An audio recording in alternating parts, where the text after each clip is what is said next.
Welcome to another ADA Q&A. Jess Segovia here, ADA Guru, and it's always a pleasure having these sessions, answering your questions. Hopefully you have some great questions, some incidents you've been dealing with, and of course that is where we learn, right? The best opportunities to learn. I'm always traveling. I just did 3 days of training last week here in Southern California with the transit agency. It was a great experience. Day one was our general ADA compliance requirements. Day two was advanced wheelchair securement. We completed activities on a bus, secured wheelchairs. We had an opportunity to be the passenger and to feel and experience what that is like. That is often really, really helpful and interesting to people. And so just having that experience, the way I train in wheelchair securement is to never work alongside the wheelchair. Because when we are on the side of the wheelchair, it is very easy to get close to a person's face. If we're reaching over the side, maybe to set their brakes, right? And that would be problematic. And so we want to minimize contact, of course, and we want to maximize the amount of space between the driver and our passenger. And so we spend a lot of time, and my philosophy is we work in the back of the wheelchair, we work in the front of the wheelchair. We try to avoid working on the side. So maybe a few little tips there. And then also using hand gestures, right? When we are offering lap and shoulder belt as well as wheelchair securement, using hand gestures because sometimes we have uh, audio and no video, or we have video and no audio. And so using hand gestures can be very, very helpful to us. So feel free, as always, to type into chat any questions you might have, or unmute yourself if you have any issues, situations that you'd like to ask about. I love to talk about your incidences so we can understand the challenges your community is facing, and maybe come to some conclusion. Maybe there's a better or different way that we can handle things moving forward, right? So that can be very, very helpful, of course. I always like to, as you know, review the ADA circular. And I hope everyone is able there to see the ADA circular on the screen. Let me maximize that. And I will share that document. I love the ADA circular. Um, Provides such great guidance to us in many ways, but still, in some ways, very general in nature, which is why so many of you email, contact me. The one topic that I really wanted to touch on was this issue of when we have inoperable lifts and ramps, and that there is this requirement to provide alternative transportation. The language here is providing alternative transportation when bus lifts are inoperable. I think that would apply to ramps as well, right? And so the requirement, of course, is that whenever there is in fixed route bus an inoperative lift and the headway to the next accessible vehicle exceeds 30 minutes, the entity shall promptly provide alternative transportation to the person with the disability who was not able to board because of that lift. And so um, that is very helpful guidance to us, right? And there is guidance later in the discussion, a few paragraphs down, and it does suggest that this might be a process or a policy that an agency might like to follow whenever a person with a disability is being passed up, not just for broken equipment, right? That broken equipment would be the lift or ramp. So, if we're operating and our goal is the minimum requirements of the ADA, that is what we call ADA compliance. And so I would never, knock an agency. Our goal is to meet the minimum standards. These standards are very high already. That standard is when a lift or ramp is broken, we need to provide alternative transportation. when the next accessible bus is more than 30 minutes away. So if you're running hourly frequency and you know you have a bus out there that has a broken lift or ramp, that policy will likely come into play for you. There's no guidance on exactly what alternative transportation means. Another bus, a supervisor with an accessible van, a contractor with a company, a taxi cab company with accessible vehicles, whatever that might be. And remember, the guidance says reasonable, right? You have to send out alternative transportation within a reasonable time. What was that exact language again? Uh, Provide alternative. You shall promptly. So this is another one of those words, like to provide a reasonable level of assistance, like to provide adequate time for people to board and exit. This term promptly.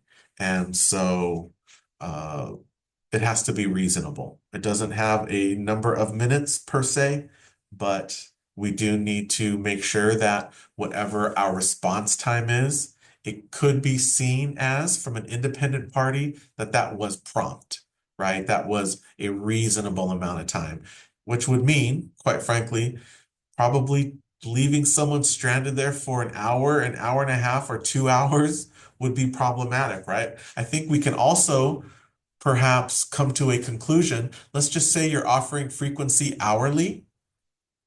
I don't think it would be prompt to send your alternative transportation in an hour because the next bus is coming in an hour, right? So I think the answer to that question of promptly, as far as time goes in sending alternative transportation, would likely be specific to your operating characteristics and to the frequency of service that you have in fixed route. We have a question here from Bonnie. How you doing, Bonnie? What are your thoughts about someone who does not want to fill out the paratransit application, but is unable to use the public transit system? Example, how they get to the bus stop, but is unable to get on our public transit service. Well, that's a tough one. The ADA, FTA is very clear that we have 21 days to process a paratransit application, right? When we have a complete application. And so if someone refuses to complete our paper application or submit a medical verification, as many agencies require, then we can't consider their application to be complete. And therefore, our 21-day clock does not begin. Okay, so we need to document everything. If we receive an incomplete application, we need to document the date, the time we received it, and then we need to send it back to them. I like a practice if we have the time and staffing to call the person to say, listen, we did receive your application, but there is some information missing, and maybe they can give us that information over the phone. I also know agencies that will send it back. So we need to date and time stamp. We probably need to send the application back to them via certified mail, right? Because we need to be able to prove that we did receive an incomplete application. That might mean keeping a copy of it, right? And then send them back the original, and then documenting everything along the way so that we can defend ourselves should we get questioned on that, right? So I'm curious how we would not have an application filled out by them, Bonnie, but we would know anything about their abilities in using transit. So that's interesting. Usually we get the application first, and then we start learning about what their abilities and disabilities are, right? And so, as you know, my philosophy for paratransit eligibility is not to ask questions like, are you able to ride the bus? But to ask the pieces of questions that describe what it requires to ride the bus, right? What's the furthest distance you're able to walk safely? Do you have any seizure disorders? Do you have problems, or have you fallen when stepping up curbs, right? All of the things that is required to use fixed route bus service. This is the information we want to collect. And so as we are working to collect that information, we are also, so in our attempt to understand what their abilities are, we do start to identify and, of course, document what their disabilities are, especially with regards to mobility disabilities, because that's often what is preventing people with disabilities from using fixed route service for some or all of their trips, right? So, I hope that answers your question, Bonnie, and feel free to type in a follow-up if maybe I missed something. Question here from Matt in Utah. Welcome. Wondering if you could clarify if there is a legal need of a physical rider's card. If we don't see a practical need, do we need to provide one? You know, I used to think that it was just a standard that every agency is distributing paratransit rider cards, whatever we want to call them, an ID card. But I can't remember the exact agencies, but I have come across a few agencies where they are not using ID cards. And so I think that's a choice. Why do we like ID cards? Because the rider can compare, look at the ID card and see the person's picture and their name.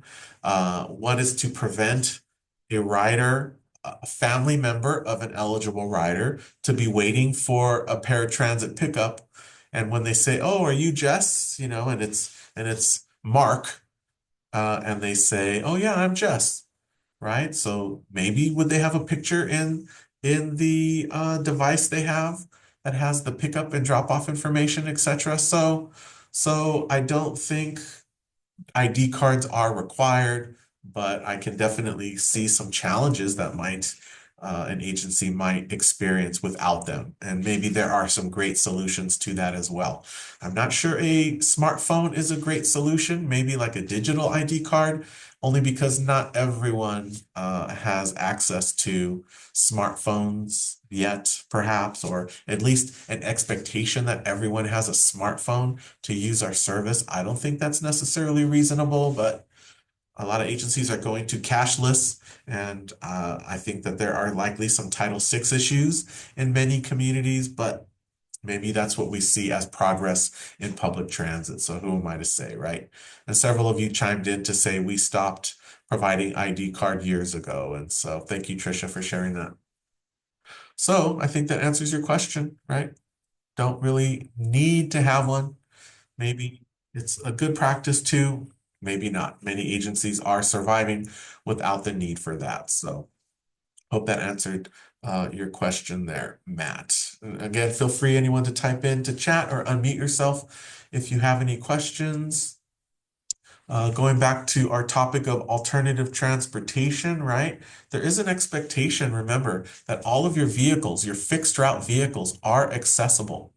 And there is guidance in the ADA that says, if absolutely necessary and we have to leave an inaccessible vehicle in service, I think it says something like we cannot exceed that vehicle in service for more than 3 days. And so I'm a fan, and I think most practices are to remove that vehicle immediately, or at least at a reasonable time. Maybe if it's near the end of a shift or the end of an operating day, finish up the last few hours, but we have to be prepared to provide the alternative transportation it if it applies, and if we need to support the needs of a rider with a disability, right? So what else do we see here? It does talk about buses at capacity, and what does full mean? So some of the things that I'm seeing and have seen throughout my career with regards to buses that are quote unquote full is that many observations I've made where bus operators are not rising from their seat and making sort of a physical attempt to get people to back up. And so many complaints come in where a person or individuals are passed up because the operator says the bus is full, and then they can see empty space and empty seats in the back of the bus as the vehicle is pulling away. So that is definitely problematic, right? Especially if it's a person with a disability being passed up because of a full bus. And if they complain about that, that could be an ADA complaint. We investigate it, we pull the video, and what if we see several empty seats and standing room in the back of the bus, and we see the driver sitting there and maybe they made an attempt verbally over the PA, please back up, or whatever they may have done or not done, right? So we need to make efforts and we need to make sure we have policies that help us at least ensure that efforts have been taken to board everyone that is to board, right? So it's not always easy, of course, especially those of you that work in urban areas. So like I live and work in here in Southern California, and sometimes it's difficult to get anyone to do anything.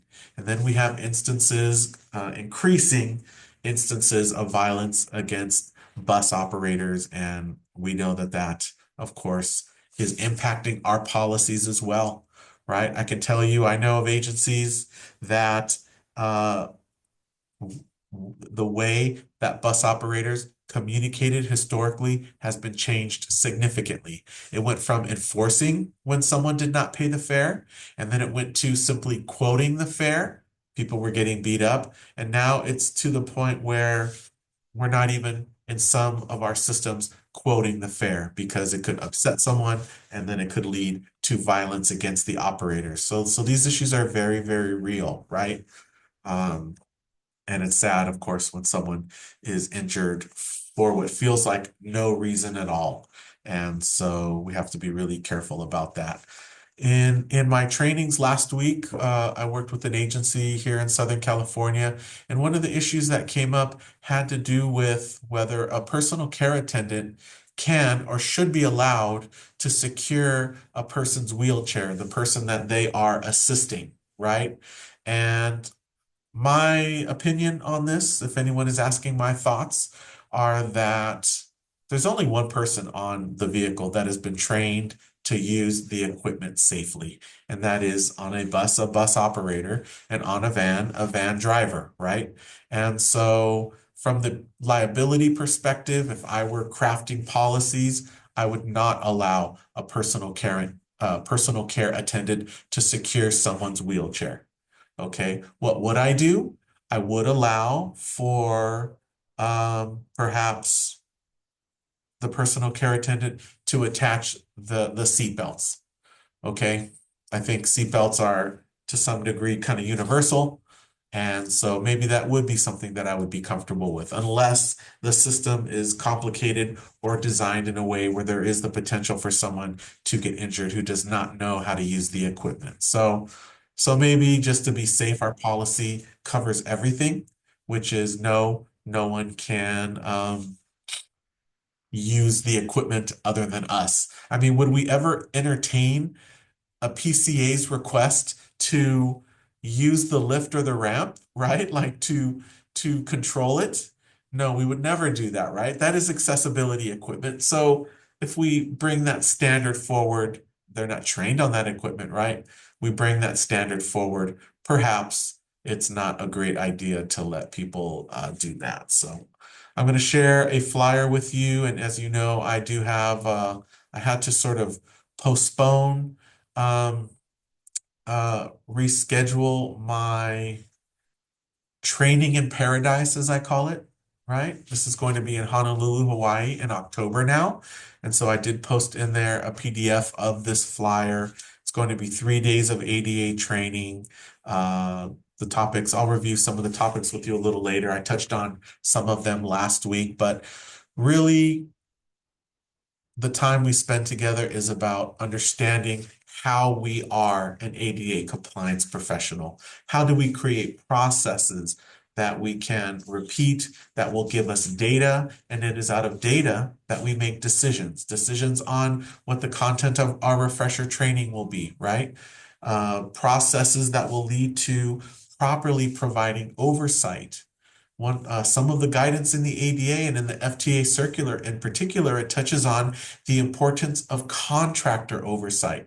So those of you out there, those agencies that have hired a contractor to deliver services for you, the FTA has commented in some ADA complaints in the past where they have said that we should not allow contractors to monitor themselves solely.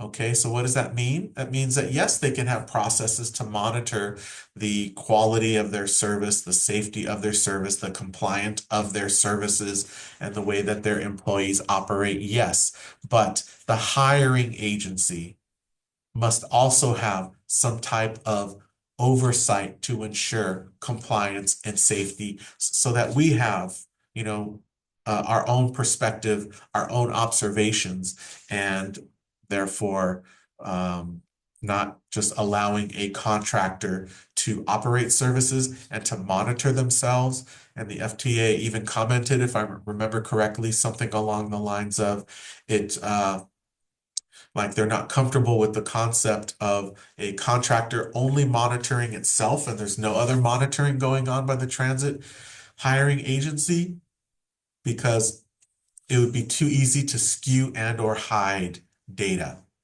Negative data, I think, is what kind of data would be hidden. So I don't have any particular contractor to comment about this about. I'm not even saying contractors are doing any of these things, but this was a comment in an ADA complaint that had been investigated and addressed by the FTA in the past. So there are just so many processes that are very important for us to follow. So of course you can go to adaguru.co. I will be releasing hotel information. I'll have some discounted hotel rates as well, and then with flight to Honolulu. So I think it'll be a great experience, right? For those of you that are supervisors in management, even sending out some of your key staff, it would be great for a group of you to come and to participate in this, as it would definitely, going through these discussions that we have together and coming to some conclusions in real time when we've gone through training together can be very, very helpful. So I hope that is something you'll be interested in. I'll be sharing more and more information about that as well. So let's see here. Here with the ADA circular, priority seating is interesting, right? We can have priority seating area. I'm not a fan of the term priority seating myself.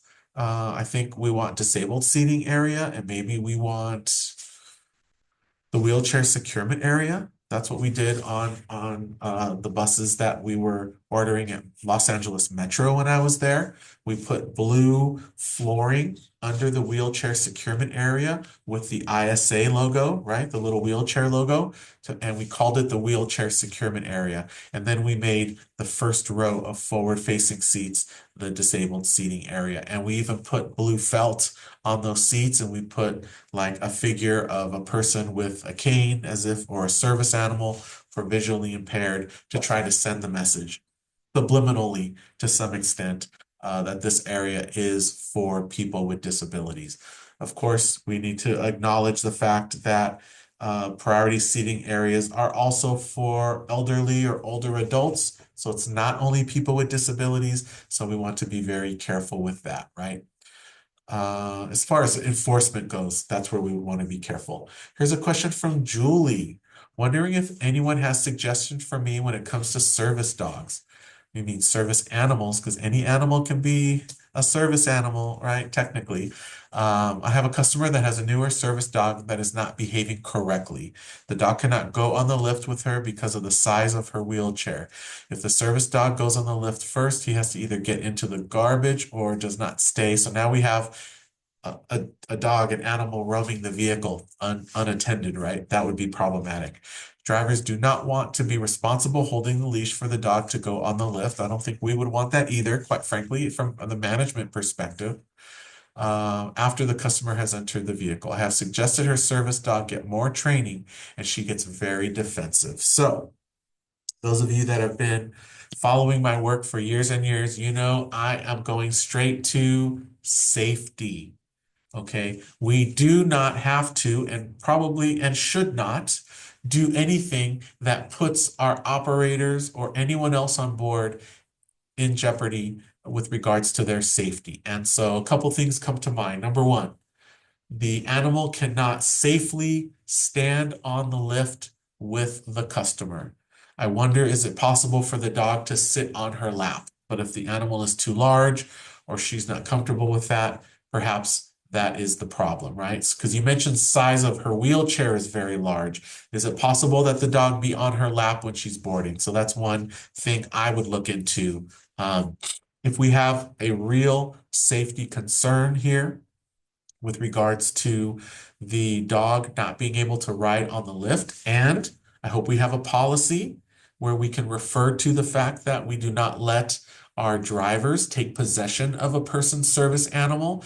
I also hope that your policy you mentioned here, the animal is not behaving correctly. As you know, I've mentioned many times in these videos how we need to very clearly, directly define exactly what unsafe behavior by an animal is.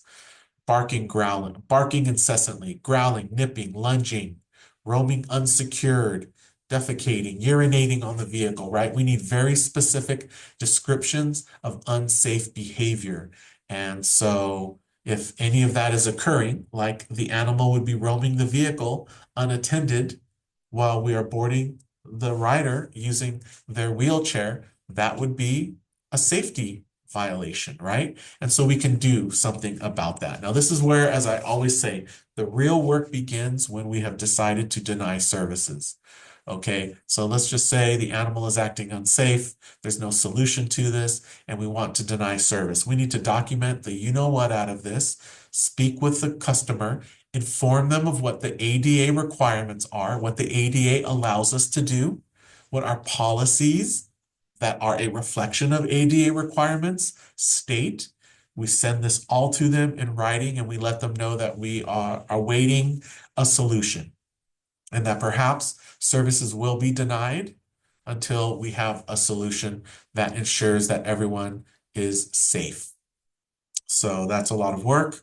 But as I always say, the more we do this type of documentation and communication and referring to the ADA and referring to our policies, the better we get at it, okay? And as we address issues, let's be honest.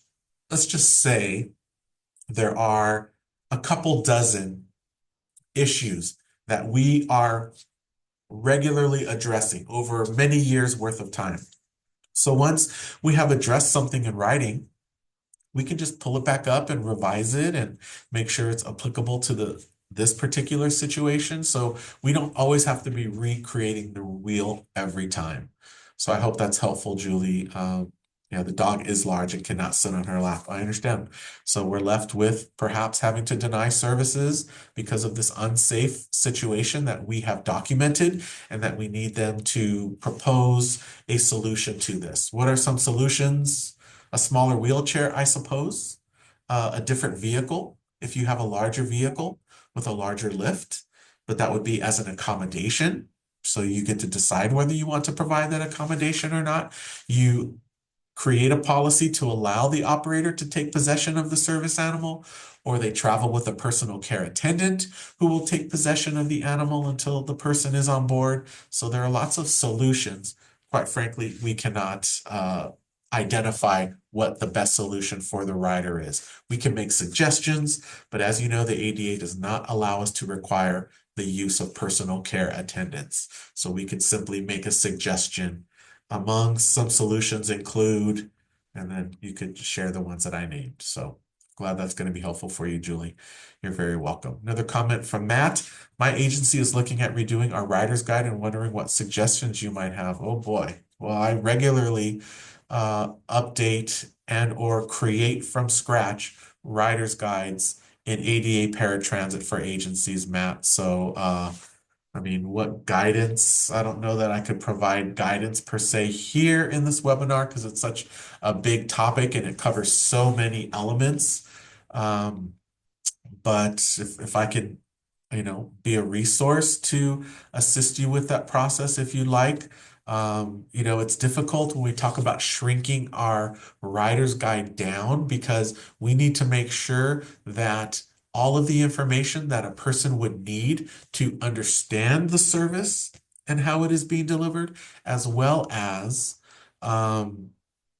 knowing how to schedule trips. I mean, let's really quickly go through topics that absolutely would have to be in there, right? How to make a reservation. how to change or cancel a reservation. Subscription service would be in there, your hours of operation, your service area, your fare policy, all the ways that they can expect that your drivers will provide assistance to them. So we need definitions of wheelchairs and what your wheelchair policy is.